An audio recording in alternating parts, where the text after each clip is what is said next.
It's always the best thing ever if it's something that you're particularly interested in. Hey, everybody. Welcome to another edition of In Focus. This is our Thanksgiving edition. Happy Thanksgiving, guys. Gobble, gobble. Yeah. Gobble, gobble. So I got to ask the question, because everybody wants to know. That's why I tuned in this week, is are you a white meat or a dark meat guy? I'm a dark meat guy. I like to mix it up. What? A little bit of each on one little sweet roll and eat it like a sandwich with some mustard On and a cheese. sweet roll? Mustard and cheese. Yellow mustard and cheese. Yellow mustard Is that a and cheese. Midwest It's an thing? American thing.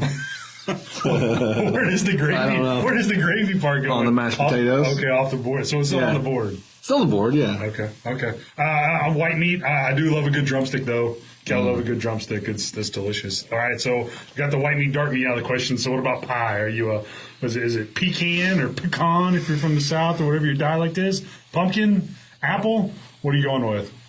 Apple for me. Apple pie. Apple. I gotta go pumpkin. A homemade pumpkin pie. My mom's homemade crust when she does one. Even when she doesn't do one, Whipped it's cream? delicious. Oh yeah, I gotta can't have stand whipped cream. pumpkin pie. I hate it. Is it because of the whipped cream part, or you I don't just know. can't stand No, it's the pumpkin pie? pumpkin. It's the pumpkin part. Huh. So the main component. Yeah. Ingredient The one. one thing you don't want Ingredient about one. is the pumpkin. Like a visceral reaction to the main component of the pie. So big plans this weekend, guys. Are you hosting? Is the whole family coming over? Do you have the in-laws and kids running around, or is it just low key? What do you guys do? What's your Thanksgiving day going to be like? My family's all like a 20-hour drive away, so just me and my kids, my wife, and we're gonna smoke up a turkey. So You should come over, hang out for a little bit. I'm not doing anything. I'm cooking a turkey, taking it to my mom's, eating it, and going back home. That's it. So that kind of leads me to the next question. When you smoke your turkey, are we smoking it? Are we baking it? Are we frying it? What's the best way to eat a turkey? How much time do you have? We're going to get the Brian Parrish Smoked recipe turkey's the only on how way to to smoke eat a turkey. It's the only I don't way. eat anything disagree. that's not smoked. I disagree. It's No. not the only way. It's the only way to eat good turkey. Oh man, you put one in the oven the conventional way. No. As long as you get the dressing inside the bird. Gross. You need the dressing inside the bird. No, You're just like an I don't eat instant. dressing. What, what? So you don't eat the dressing inside the bird. You don't eat dressing at all. Yeah. What's the correct. deal? Just don't like it. I don't like stuffing. Consistency. I You don't- don't like stuffing. I Just just don't eat like mashed it. potatoes. I don't really like mashed potatoes either. We have somebody else that can host with us. I don't know what's going on. Feeling very, very un-American up here for a Thanksgiving Day special. We're dogging on stuffing and. I don't know what to say. All right. Well, so one last question about your Thanksgiving: is it eat till you pass out, or is it eat till you watch a game of football, then pass out? I mean, what's the routine generally on the day? I mean, is there a set routine? Are you one of the snacks all day, get a full belly, and then you're done for the tryptophan count nap, or what's your process? Do you have a game plan? Eat when you go into nothing. it? Eat nothing until the meal, and then eat all 3 meals of the day in one sitting, and then you move to the couch and finish the day with football and beer. That's bold. If you That's a bold can. move. If you can. If you can make it to the couch. Yes, some lesser men have a tendency to fall asleep on the way to the couch. The people that just can't hang on that 3 can't meals hang. in one day. 3 meals in one sitting. 3 meals in one sitting. On one plate. See, I think it's kind of a gradual build-up. You don't want to go all out. So usually, with my mom's, we've got the snacks. There's the, celery and the cheeses and the deer sausage, and kind of warm up, get the enzymes flowing and digestive glands flowing, and then you kind of ease into the big meal. You don't overdo it, but you have to go back for seconds, because my first plate is done before everybody else has even finished theirs. So I don't want to be rude. I want to keep joining in the family conversation. So you go back up, fill your cup, and then you just kind of coast. And then I deny dessert right away, even though it's hard. But I know there's always going to be extra. So you eat all day. I kind of do. You ramp up at least until a little bit of break after the main course, then dessert, and then it's kind of a relax again. And then generally you got to eat again in the evening. It's like whether you're a turkey sandwich guy, my dad loves a hot turkey sandwich, or whether you just repeat the meal again and just eat it again. So that's kind of how I rock it. But there's definitely little adult beverages sprinkled in between to kind of keep everything lubed up and going. So Sure. I have no routine. Just enjoy I the day. take the day as it comes to me. We eat whenever the turkey's done. You're uninvited. I'm just kidding. you can still come. Any over. other weird or unusual or different, unique family things you guys do on Thanksgiving? I mean, in Oklahoma, sometimes it falls around quail season, so we're younger. Sometimes we do out to a quail hunt. It's also rifle season generally, awesome. so there might be some hunting in the evening, in the morning. So that's why you got to kind of keep going all day and crash before you get in the deer stand. But you guys play a game of flag football or anything? Yeah, we don't do anything weird, but we eat noodles. Noodles. Yeah, it's like this egg noodle. It's a mashed potato base, and then an egg noodle soup with gravy on top. I don't know anyone else that does it but me, and it's delicious. If you need the recipe, never heard of it. My wife will hook you up with the recipe. We have special tools to cut the noodles. We roll them. Oh, so this is like you're full in. Oh man, I don't do anything. That's But the I eat honesty them. we're They're looking delicious. for. I enjoy them. I have no idea how to make them. You have to ask my wife. So if you're just tuning in, welcome to a Thanksgiving Day of In Focus. We're talking turkey.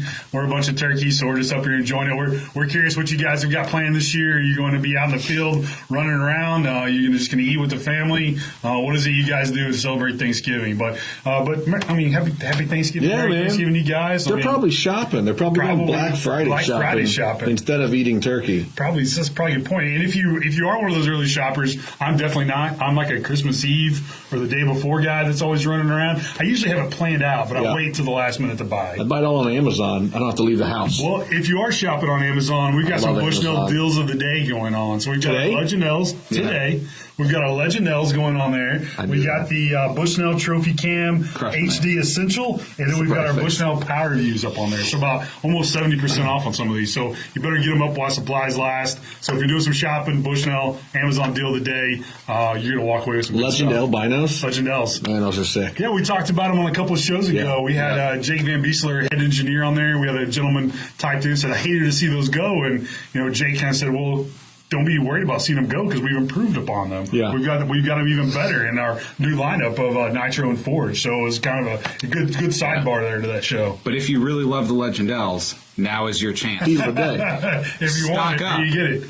So we're not talking binos this episode. We're talking spotters. So we've got kind of the smorgasbord or the Thanksgiving Day dinner spread out in front of us. You guys, I mean, some of this falls on the tactical side. Some of this falls on the hunt side. I'll let you guys kind of pick apart. But I guess probably the biggest thing that I think when people think spotters is where do I start? And what are some of the things that I should look for when I'm looking to buy a spotter? And I'm sure that varies on use case, but you guys kind of want to walk through, I don't know how the best to do this, but I mean, somebody comes up to you, says, I'm looking for a spotter. They say, Brian, looking to get into some PRS matches or do some shooting.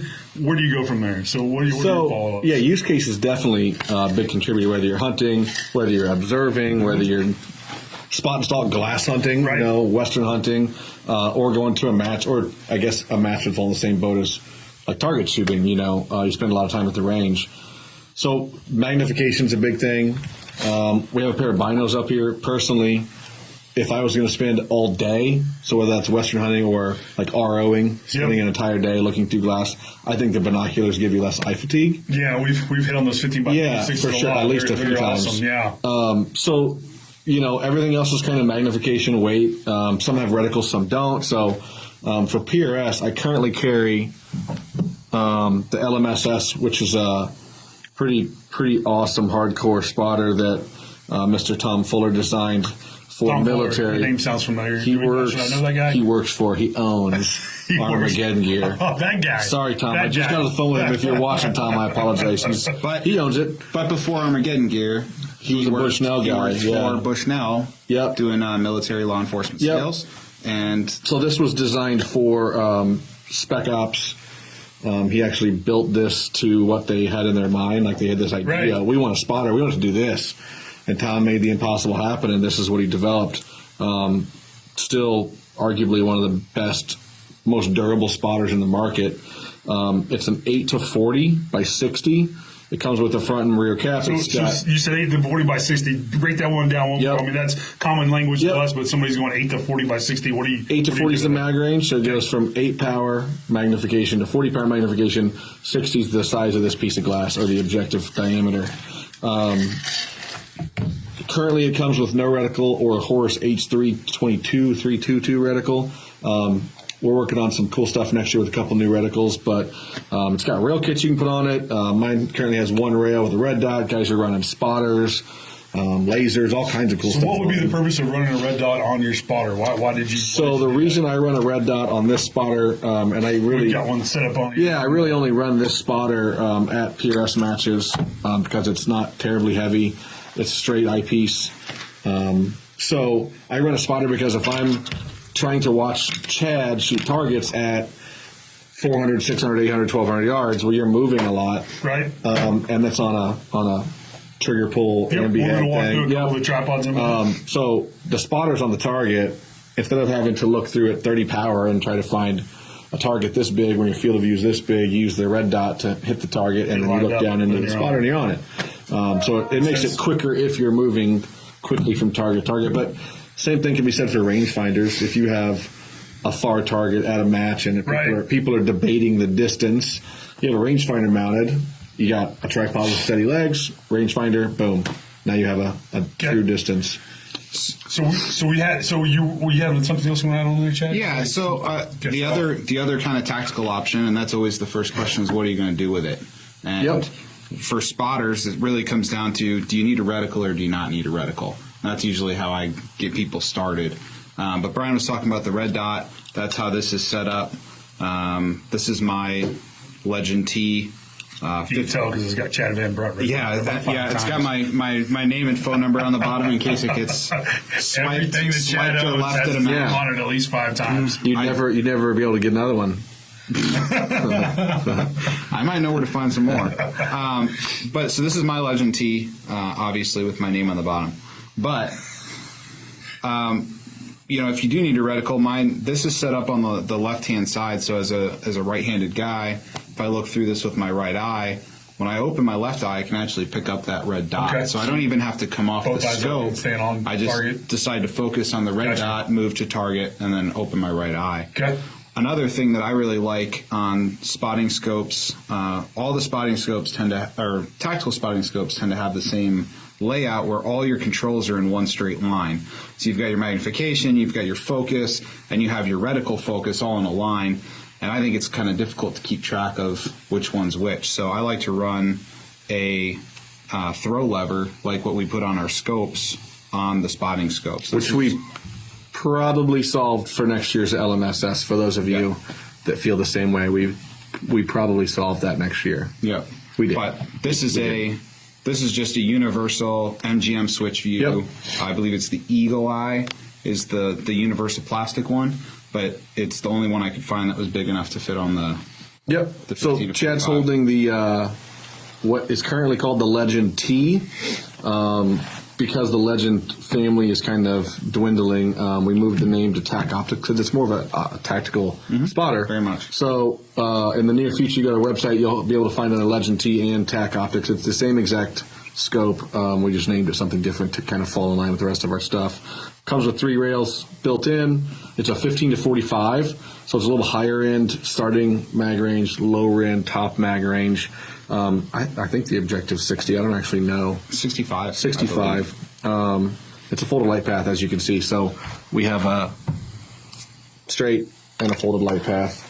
So break down a folded light path. That might be another term that somebody and I should we say that for Jake? No, I can talk. Yeah.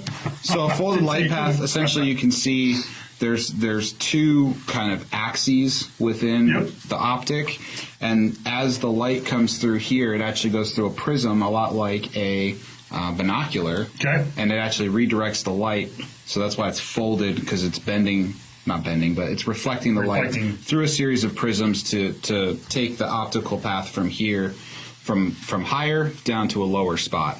Which that's one of the big reasons I actually like this scope. Is because it's a lot shorter, and so it can fit a little bit easier into a pack. Now, the LMSS is going to fit pretty much in like a drink bottle holder on the side of your backpack, which is really handy. But if you don't run a pack like that and you run something where you want it down inside the pack, this is a really good form factor for that. So that's the big reason I use the Legend T. Yep, mill-hash reticle on that one. Okay. That's the last thing I forgot to mention was this is a Horus reticle, which is designed to go with your H59 rifle scope reticle. So a grid reticle. Yep, it's a grid reticle. This is just a straight mill hash. It's a horizontal and vertical. They're both first focal I would plane. say both first Yep. focal planes, so Both whether you're first focal dialed in, plane. you can give the exact holdovers to your Yep. standard as you want. So price points on these? If somebody's looking for $599. Okay, screaming good deal. With no reticles, $999. With reticles, $1,200. $1,199. I believe they're available on the website, bushnell.com. But Check it out right now. You can find them. They're out there. Free shipping. So we talked about tactical in, so let's walk through a little bit of what we have on the hunt side. Obviously, this is just a few of what we have to offer. We're kind of focused in. I think we've got the Forge up there and the Prime on the tripod. Chad, you want to kind of walk us through a little bit of the differences here on the hunt style compared to the tactical and Prime versus Forge? The biggest difference between the hunt and the tactical is really the lack of reticle in our hunting optics. So depending on what you're doing, even as a target shooter, you may or may not want a reticle. I like it because I can measure where my bullet holes are, and then I can directly adjust my scope, even for zeroing. It's very handy to have. But if you want an unobstructed field of view with nothing kind of to block what you're looking at, you go with something with no reticle. Sure. So that's really the first big step. The next big option you have throughout our line is whether you want a straight or an angled eyepiece. And so this is another one of those things like having a reticle. It's very much depending on what you're doing and your personal preference. So this is a straight eyepiece. As you can see, the eyepiece is straight. So it's pretty common sense. Self-explanatory, yeah. Common sense. Even I can figure that out. But this Prime here, that one has an angled eyepiece. So the eyepiece comes up at a 45-degree angle. So depending on what you're doing, one is more comfortable than the other. So if you're standing and viewing, I find the straight eyepieces to be a lot more comfortable and a lot more intuitive to point at the target. Sure. Because you can kind of see where it's aiming. Yeah. When you look at the angled eyepieces, they're a lot more comfortable when you start getting into the situations you get into glassing when you're hunting. Yep. A lot of times you will end up on a hillside. You don't have really a flat surface, and you don't really want to be up and over and into a scope. Right. And so what you can do with those, all of our scopes have this feature, but there's a collar in the center of the scope that allows the scope to rotate sideways, and then you can sit next to it and look through that angled eyepiece. You don't have to be behind the scope. Yeah. So you can kind of be next to the scope. You have your little kind of camp where you're working out of to glass, and it's just a really ergonomic way of sitting and glassing. Yeah, I can speak from personal preference. I actually had the Forge on a trip to New Zealand last year, had the angled eyepiece, and it was perfect for just that reason. I got comfortable. I mean, because when you're hunting a mountainous animal, whether it's a tahr or a chamois or just a sheep, I mean, you're going to go a long ways before you can get to that animal, even make a shot on it. So every guide has a spotter. Every guide is using that to not only find the animals, but to try to age them, try to size them up, because the last thing you want to do is spend an afternoon hiking up a mountaintop only to get there and be like, oh, that wasn't the one we wanted, or he's too young, let's go on the other side. So it pays a lot of dividends to have that in your arsenal, but also to your point of being comfortable kind of in that position. You can stay concealed if you need to be, if you're getting too close and you need that, or if you're at a distance, you can really set it up to however it's viewing. So, one of the things that I noticed most on that hunt, other than everybody used a spotter, was just how good you can tell contrast and resolution through a spotter. I mean, we talk about that in rifle scopes and binoculars, and we figured out that mythical combination within Bushnell, but to me, you really see it through a spotter. Because a light-colored animal at a far place up against those rock faces, I mean, that is the epitome of being able to tell an object from its background. And, chamois, speaking from my personal preference, are horned on both the male and female sides. So you can't just go by the antlers, know there's one. You've got to look deeper and find the deeper details and be able to tell the animal apart. So that's one of the reasons I really love the spotter for hunting, is just being able to find that contrast and resolution. Yeah. I mean, and that's the question we get is, the Prime spotter, they go for around $360. This Forge spotter is $1,100 or $1,200 depending on which configuration. So that's a big price difference. So sure. what is that money buying you? It's the extra coatings, it's the quality of the glass, it's the workmanship that goes into the build, and the little features like the dual focus that lets you get an extremely fine level of focus and get those last little bits of detail out when you're looking at an animal. Like that's where your money is going when you buy an optic like that. and you're going to appreciate it a lot more at 60 power than you are at 10. Definitely. I mean, when we go to the range, one of us, usually 2 or 3 of us, have a spotter. Yeah. And not that you can't get by with the binos, but if you're looking for a small bullet hole, a 22 or a 223 at distance, and want to be able to call impact and really get precise, I mean, I don't know a better way to do it without having a spotter. I mean, I was zeroing in my hunting rifle 2 weeks ago, and I had a 2.5 to 15 forge on a 6.5 Creedmoor at 100 yards. It gets pretty hard to see how close you are to that bullet hole. I mean, if it's not bright and sunny outside, which it wasn't, I had to have a spotter out. I mean, I can't. 3.9x40, you'd need a spotter at 100 yards if you've got a small caliber rifle. Yeah, absolutely. So if you're just tuning in, welcome back to In Focus, a little Thanksgiving edition. We're talking all things spotters. So if you've got a question about spotting scope, we're curious how you guys use them. We've talked through a little bit what the tactical size to offer. Brian's been giving us a lowdown on the LMSSS and the Legend Tactical. We've been talking about the Forge and Prime. So curious, do you guys have one in your range bag? Is that something you use when you're out there hunting elk or trap plant on the west? Curious to see how you guys hit a spotter. So if you're a spotter fan, hit us up in the comments below and let us know. So what else, guys? What else can we tell them about the spotters? You talked about the coatings, Chad. What are some of those coatings that we're doing, especially on Prime and Forge? We've got that one little special coating, that EXO thing we keep talking about, and that's on all our spotters. Yeah, so I mean, EXO barrier, that's going to beat up all the water, dust, fog. These are all IPX 67. 67. We've been talking IPX7. Now you kicked it up to IPX7. So IPX7, which makes them waterproof. So if they took a dip in a stream, it's not going to be an issue. But really, when you go from Prime, which is a fully multi-coated, which means all of the air-to-glass surfaces have multiple coatings on them, which that allows more color representation. It allows us to tailor the system to more wavelengths of light. But when you go up to Forge, those have ED prime glass. And so reducing that chromatic aberration, as well as the additional lenses they put in to help tailor the optical system, that really gives you that last little bit.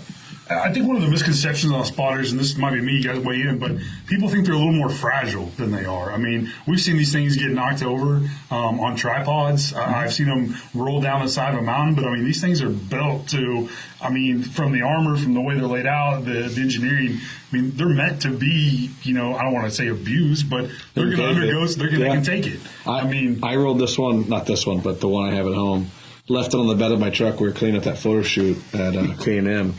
We did a XRS2 photo shoot, video shoot, and I left it on the back of my truck, and I packed everything up, and I just forgot it and drove off. And about half a mile of the road, I turned around and realized it was gone, and it was still in one piece. I still have it. Yeah.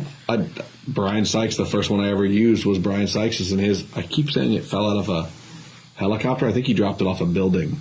I may be confusing with Fuller, who dropped the scope off of a cliff. I can't keep him straight, but like they actually get abused, and they keep on ticking, and none of those have been replaced.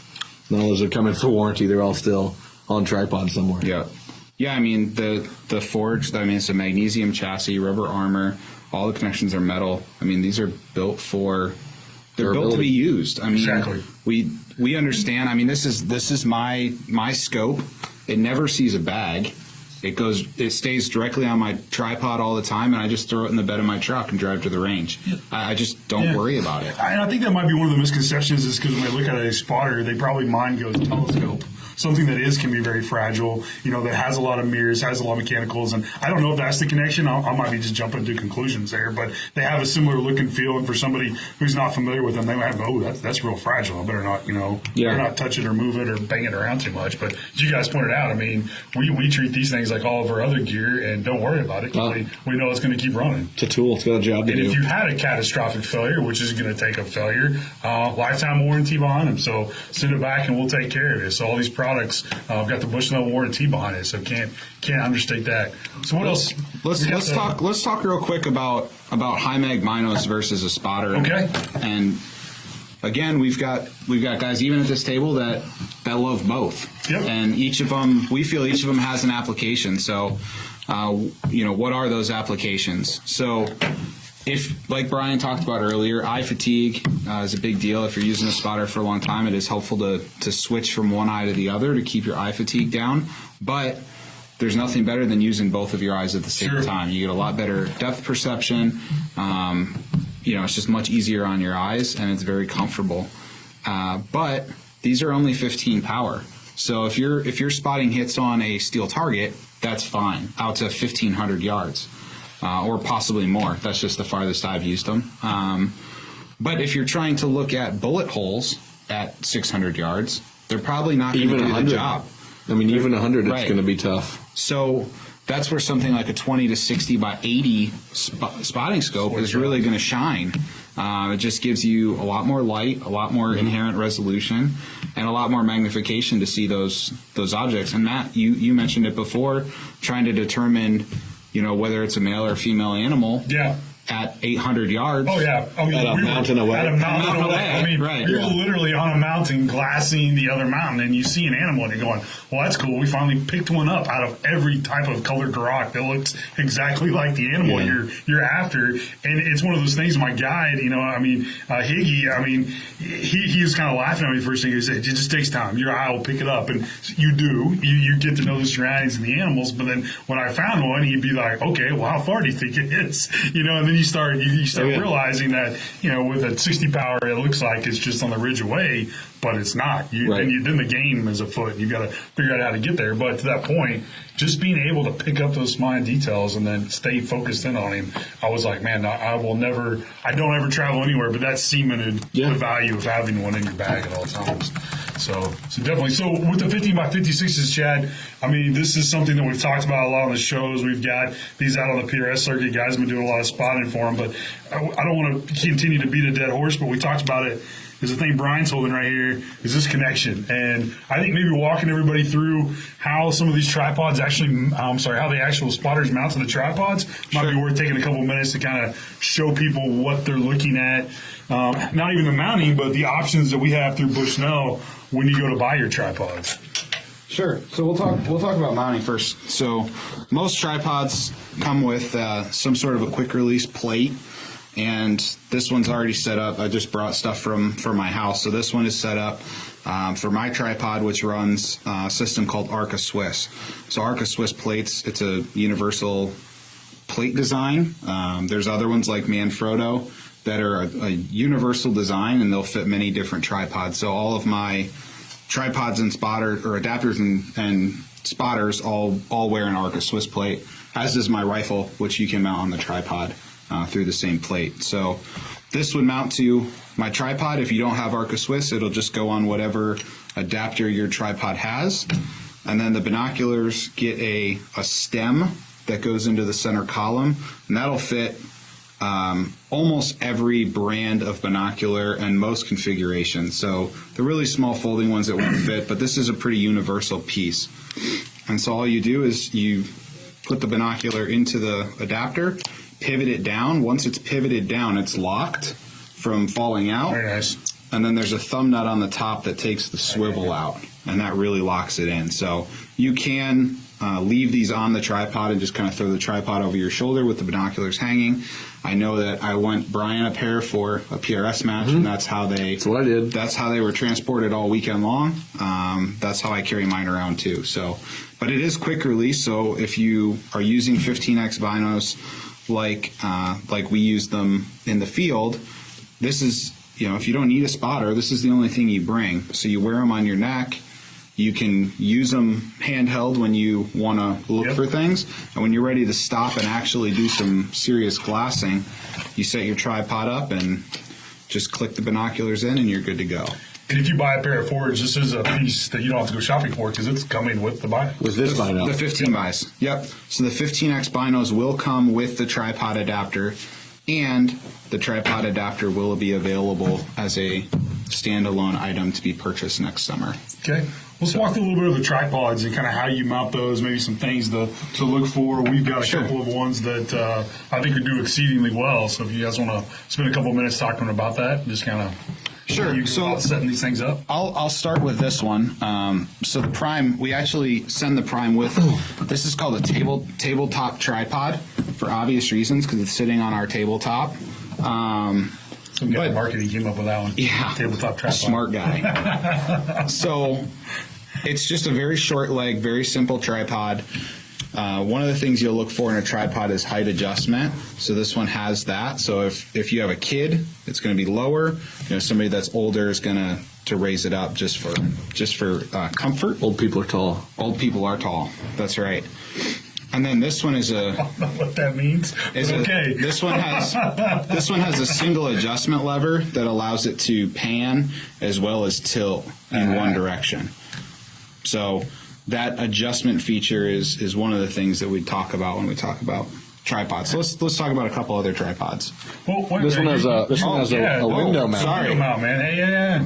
I undersold it. Yeah, you did. So the Prime, the tripod that comes with Prime actually detaches in the middle, and this is made to clamp onto the window of your vehicle. So that's extremely popular with people that are doing bird watching, but there's quite a few hunters as well. Road hunters. I don't know any of them. Shopping. I don't know any road hunters. Road hunters. You shop from the road, you hunt from the field. Correct. Right. Yeah. That's how you do that. Sure. But that is a really handy feature that a lot of people use. And it's padded on the inside, so there is some protection against the glass. So it's not a plastic on glass or a metal on metal. So if you can't see that, there's actually some rubber on the inside that's not going to scratch up the side of your mirror, or your truck glass where you're putting it on. Yep. The one tip for that when you are using it, keep your window as low as possible, because otherwise it puts a lot of stress on your window. So if you keep your window really Good pro low, tip there. Yeah. Breaking glass would scare the deer away. yes, If you were road hunting. If you were road hunting. and your window glass is not covered from the Bushnell Ironclad lifetime warranty. Fact. So, Fact. Good job. What else we got? Yeah, I like it. all right. So we'll look at a couple different designs. So after you get away from a tabletop tripod, you start looking at tripods that have expandable legs. There's a few different ways that this is done. Yeah, you're coming right at me, man. You got some link there. So there's a couple ways that this is done. They'll have these lever cam locks, and the legs actually twist to lock. You'll see the other buying feature you'll see is 3 versus 4 section. So this is a 3-section leg, 1, 2, 3. There are some with 4-section legs. A 4-section tripod will collapse to a shorter overall length. Gotcha. So it's easier to transport, but at the same time, it takes more work to get it set up. So, And the bottom legs are a little bit thinner. and the bottom legs can are be a little bit thinner, more wobbly. Can be a little more wobbly. So, But they're convenient for sure. yes, they pack down really nicely. So the other thing that's a big difference between different tripods is the actual head design. So you have the legs and then you have the head of the tripod. So the head of this tripod is kind of a 3-way tripod head. So you have one control that looks at the pan. Okay. You have a separate control that does the vertical tilt, and then you have one that does the pitch. So I think I got those right. I think you I did, believe yeah. so. Yeah, thank I like you. that, yeah. So this is really handy, particularly for cameras if you're trying to set up a shot. If you're going to use your spotting scope in one space and looking at one thing, this is a really easy way to make adjustments just in one plane or axis at a time, versus some of the other options that we have. So this is one option. This is a Bushnell, and this is available on the market. So overall weight, you have an idea roughly what that thing weighs? I have no idea. What's that run? Also don't know. Yeah, sorry. We'll have to Fair get back enough. to you. We'll get somebody on the show next time who can actually answer the weight and price questions, or go to our website and you can find out there. Yeah, that'll work. We should weigh those. We should weigh them. So this one's actually, this is aluminum legs. Right. So this is a fairly light tripod. This would be, I would call this for a casual user. It is relatively affordable. I'm going to say under $100. And it's relatively stable. So if you're looking through really high-end glass, you're going to be limited with what you can see by using a cheaper tripod. You want to complement a high-end spotting scope with a higher-end tripod, Right. just like you'd complement a high-end rifle with a high-end rifle scope. Makes perfect sense to me. So this is kind of the bare bones basic version. Okay. So let's step up to the next level. So how many people do you feel are actually buying an extra tripod versus using the one maybe their camera came with or what? I mean, do you guys see a lot of people just using that stationary tripod and not even shopping for something even higher end because they don't know A, it exists, or B, what the differences are? I know a lot of hunters. We live in Missouri or Kansas. I live in Missouri, but we don't Western hunt that often. Some guys never, Right. and I see a lot of tabletop tripods at the so range because it's convenient. Yeah, it's you got your lead Yep. sled and your tabletop you to just stand go from up. one to the other. I prefer the stand up because I get way more articulation out of it. I can move targets and stuff like that, give myself a break off the gun. So I see a lot of tabletops at the range. I see a lot of these at matches and. But it seems like the tripods themselves are usually something that they've already had, and maybe they've custom fitted. They haven't really gone out and bought that extra piece. And I think it's because they don't understand the value that having something specifically built for a spotting scope can bring you in that end. Not that there aren't other tripods that offer cross-functional purposes, but I think it's just a matter of seeing what's possible when you put a good spotting scope on top of a good tripod. And I think even people that buy high-end rifle scopes may have a $70 Black Friday special spotting scope. Mm-hmm. And they just have never bought and made the investment in a high-end spotting scope. And if you don't, if the low-end spotting scope you can't see, you may think that just spotting scopes aren't worth it. But when you get behind a good piece of glass, a good spotting scope, you start seeing details and things that you just can't see with any other tool. So it is valuable. But it's the same thing with the tripod. If you don't have a good tripod, you don't know what's possible. Yep. So stepping up to what I would say is the next level up. This is our Bushnell tactical tripod. So this is much thicker legs on this tripod.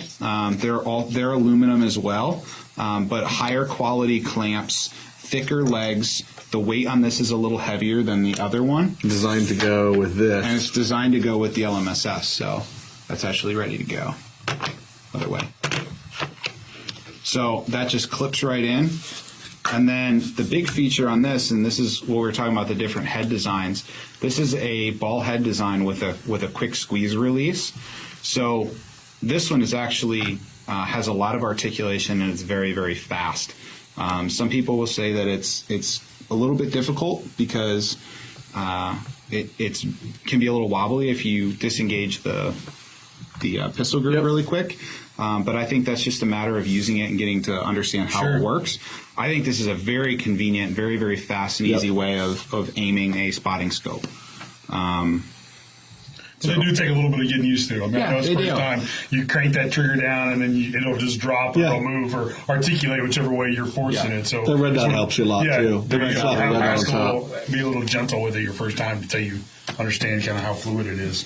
But the other interesting things on tripods that you'll find are the locks for the legs. So you can actually have locks that allow you to go out to a steeper angle so that you can get onto different surfaces quickly.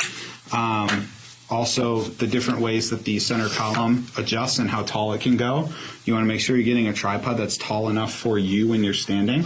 And surprisingly, you'll find tripods on the market that are made for standing, and you can't stand behind them and use them. So measure your eye height and look at that maximum height for a tripod. So, and again, this one has the quick release plate, so that's really, really handy.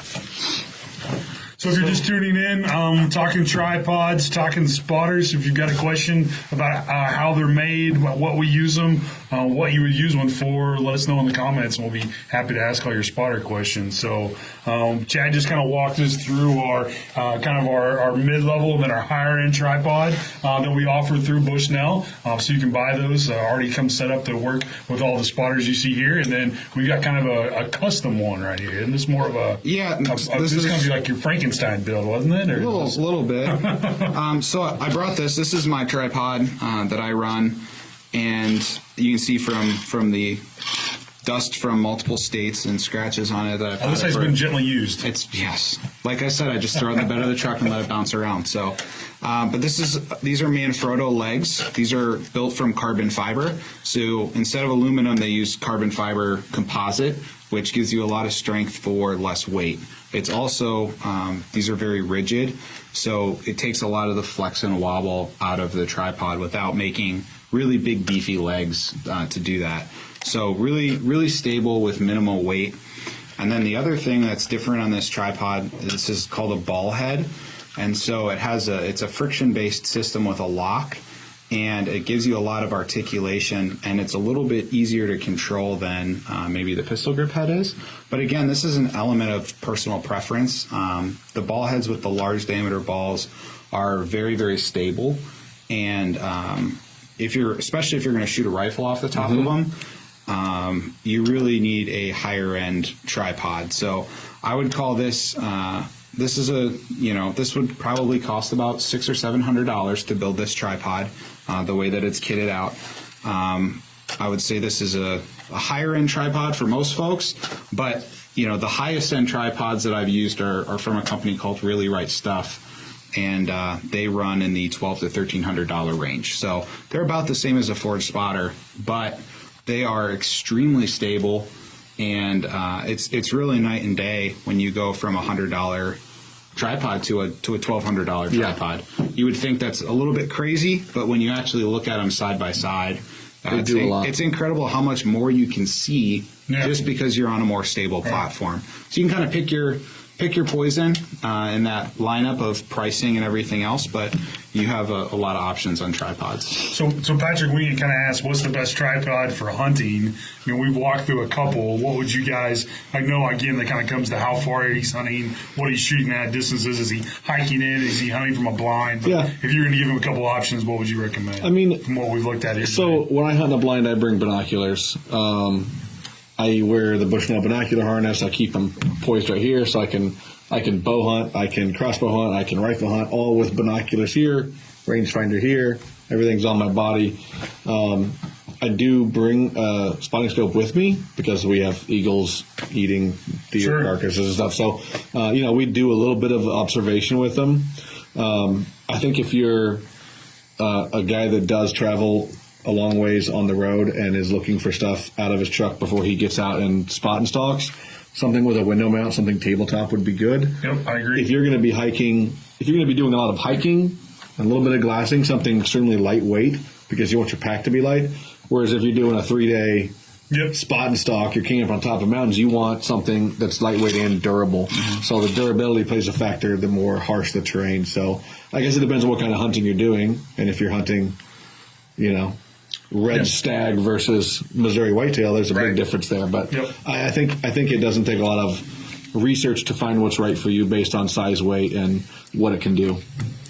And price point. See, we got a couple other questions. I think one gentleman asked about spotting scope covers. So some of them from Forge, they're already self-contained. We've talked about that on a couple of the other shows, but one of the nice things I think it's neat about this is that this is actually attached. You have your spotting scope cover. You have your quick kind of detach here if you want to take that off, if you don't like that in your way.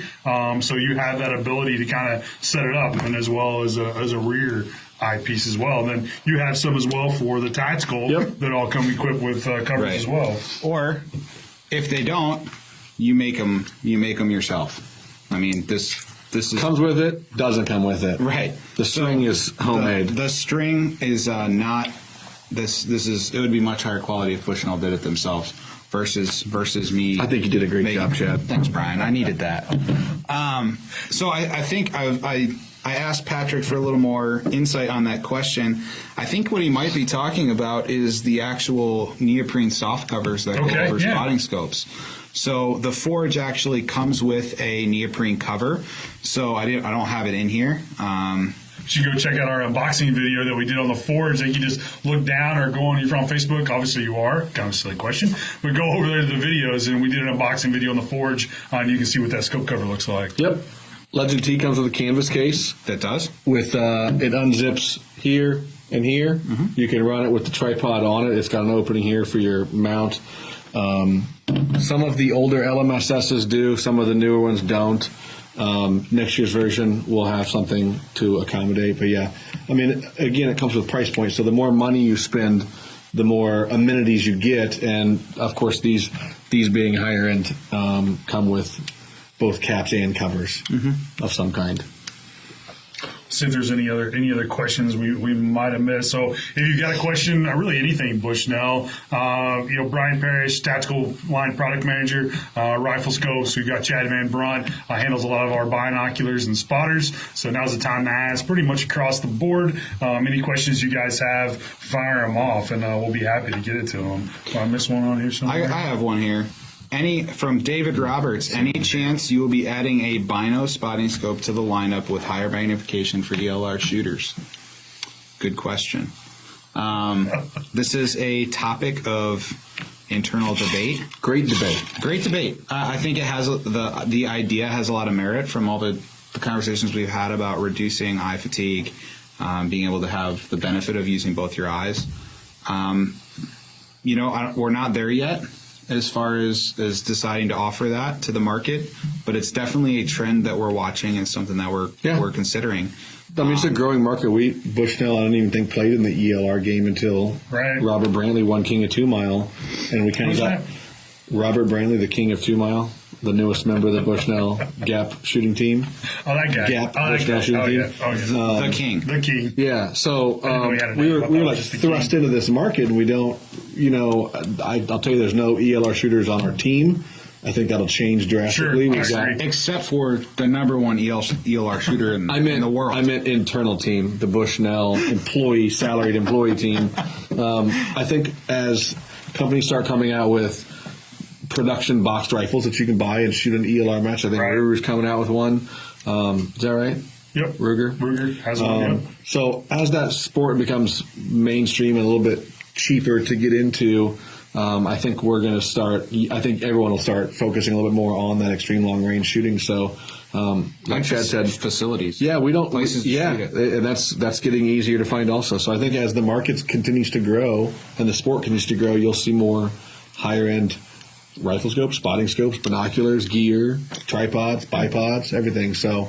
And if you're looking to buy one now, not to just talk about the Amazon deal of the day we mentioned earlier, but we've got a special promotion running right now on all Prime Nitro and Forge products. You can get up to $75 off on our high end, 50 on the Nitros and 30 on the Prime. So you can check out our website, bottom right hand corner underneath current promotions. We have both an instant savings and an MIR. So depending where you like to shop, whether it's a big box retailer or just the store next door, we've got you covered. So now's a great time to go ahead and get one of these and use it out this year and see. I promise you won't be disappointed to have this. Whether you're just going to the range to help a friend down his rifle, or you're going to go out on one of these hunts, or you're shooting PRS, now's a great time to pick one up pretty inexpensively. So, Yep. So definitely urge you guys to check out that promotion for all the Prime Nitro and Forge products, as well as the Amazon deal of the day.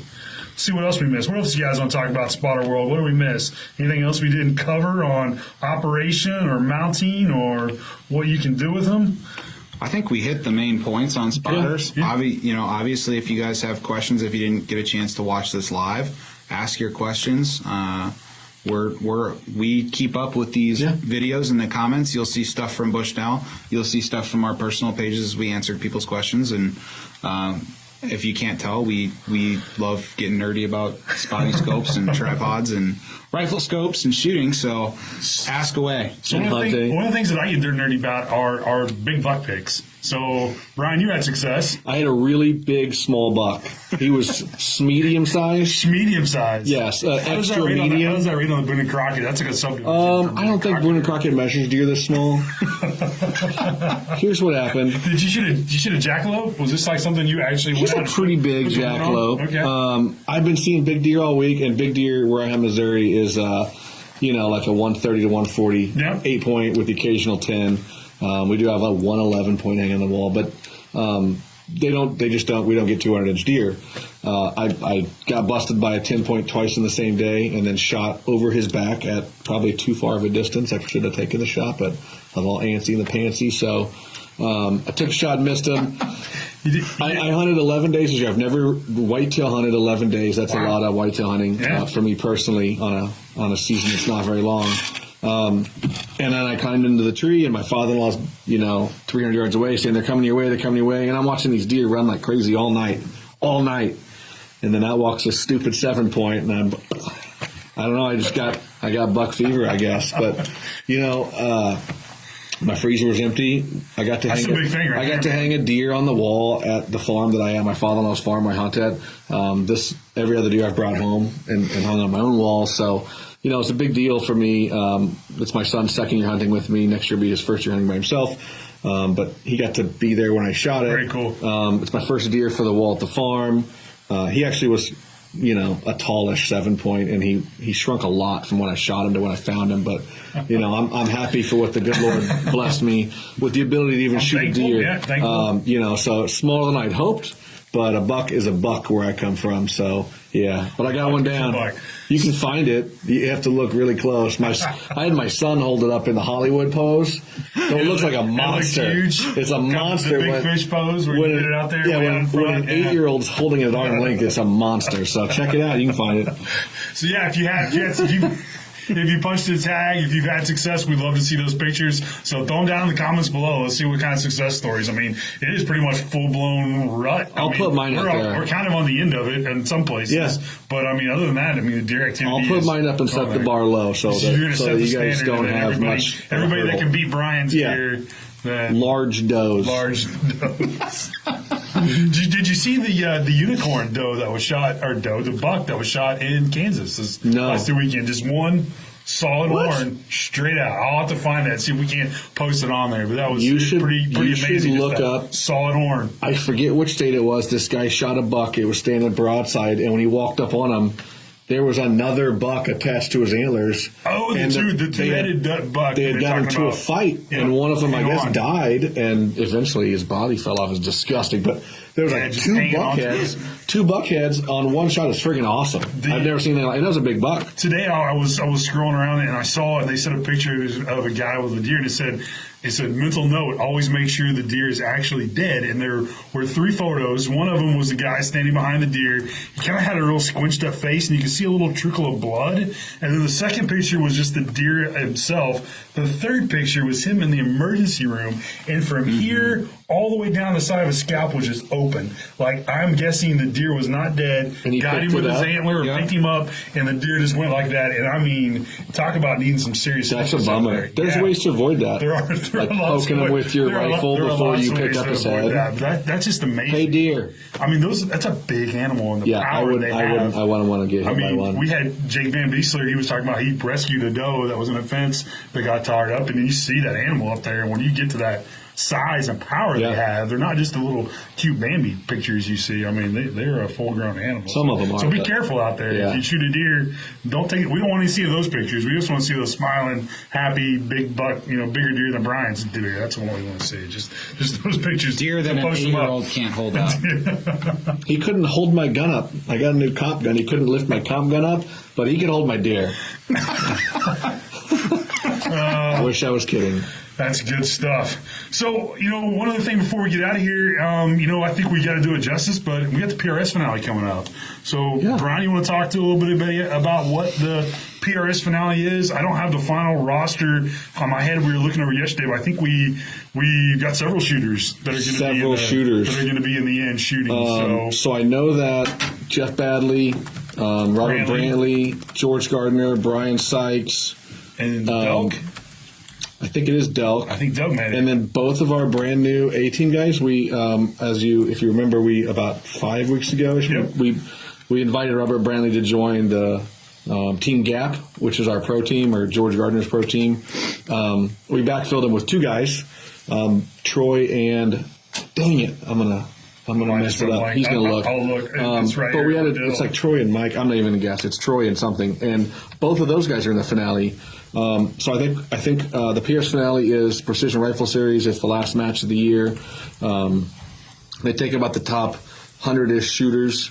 Some guys can't go, so it actually ends up being about 130. Top 130 get invited, give or take. So almost the whole team is going to make it this year. This is probably one of the best representations we've had at the finale in quite a while.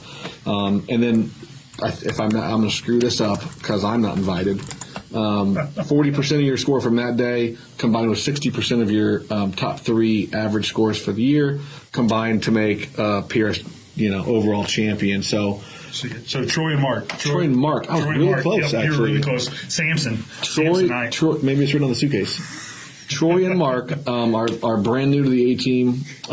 We're glad to have them. We're looking forward to next year. Our A team's up to 4 guys now, with awesome. Maybe room for a 5th. So we're really excited. We got at least 7 guys in the finale, which is December 2nd. I believe, if I'm not mistaken. Yep. And, hopefully we'll have George or Brian or both. Yeah, hopefully we'll get one of those guys on and kind of talk through it, what's going to happen next week. Either pre or post finale, immediately following the finale, to kind of give us a recap of their rendition, since they're shooting it and none of us are. Or a post follow-up to know that we took like 3 of the top 5 spots. Yeah, that'd be phenomenal. Yeah, and what gear are they running? I mean, we kind of know that. Most running the DMR2 Pros or DMR2s? If you're on Team Gap, most guys are running a. All guys are running a Gap rifle. Most of them are running a Manor stock. Brian Young might be in the finale also. I forgot about Brian Young. Most guys are running a Manor stock. All of them are running a Gap rifle and a Bushnell scope. Probably the XRS2. I think George gave those guys the option if they want. The DMR2 is technically new this year, so we're going to put it on all those guys' guns next year, so they have the option. Sweet. But yeah, all of the high-end binoculars. So you'll be able to LMSS. You'll probably see all 3 of these, the 15X, the LMSS, and the Legend T at the finale, along with all of our cool stuff and our best shooters. So if you're shooting the finale on our team or not, good luck. Yeah, no. Be safe. Congratulations to everybody who made the finale. That is no small feat in itself, and to have such a well-rounded group of individuals out there. So repping Bushnell and the other sponsors, Manor, GA, that are out there. I mean, it's just fantastic. I can't wait to see the results those guys post and how they do it. And hopefully we've got a winner in that number 1 spot. That would be absolutely phenomenal. Yeah, we got some guys that are on a really good roll right now that have a shot at taking this thing down. So most definitely. Well, I think we're going to kind of run out of time. So, as Chad mentioned, if you guys have comments, questions about spotters, questions about any of the gear, we go through all these comments. We'll be happy to answer anything. If you're watching this after the fact, which we hope you are, we know not everybody can tune in. And then plus that, we had the unfortunate Facebook, Instagram server go down today. I think at around 10 o'clock, like 41% of people weren't able to log on or see anything. So it might just be us talking in front of the camera right now. Do you think that average workload of the American spiked at 10 o'clock when Facebook and Instagram went down? Probably. I wasn't on Facebook or Instagram at 10 o'clock. I was diligently. You were trying, though. You were one of the people that were logging in, logging off. I was diligently developing new products. I'm just saying, I hear about these people that do that at work. I wonder if the average work spiked today. Yeah, I hear about them. I don't know. I'll have to look into that. I don't know. So, Prime Nitro Forge, check out our promotion going on until the end of December 31st. Opportunity to buy up to $75 off on Forge, $50 on Nitro, and $30 on Prime. We got the Amazon deal of the day, burning all day. So some great options there from the Legend L's, as well as our Power View binoculars and then the trail cameras. And we also we're out a special guest, but we wanted to keep adding some color to this table. I think it was very well received last time. So in honor of kind of the PRS finale, we've got our PRS sticker that we're going to make kind of known here on the table. We're a huge supporter of everything the Precision Rifle Series does. Very happy to be involved with them, supporting not only the finale, which we've done several times as the lead sponsor, but this year we wanted to kind of broaden our reach out, so we really focused in on the club level regional match, did a couple of the divisions or regions, if you will.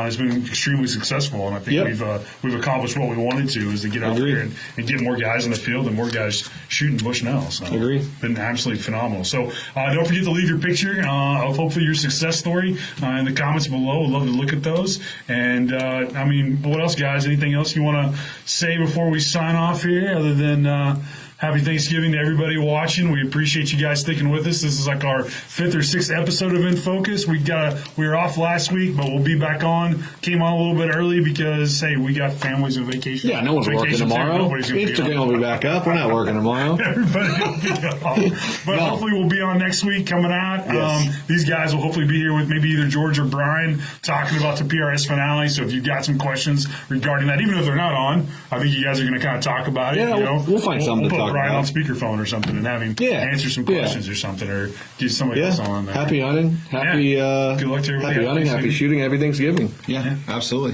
Thanks for tuning in. All right. Thanks for tuning in, guys. Talk to you later.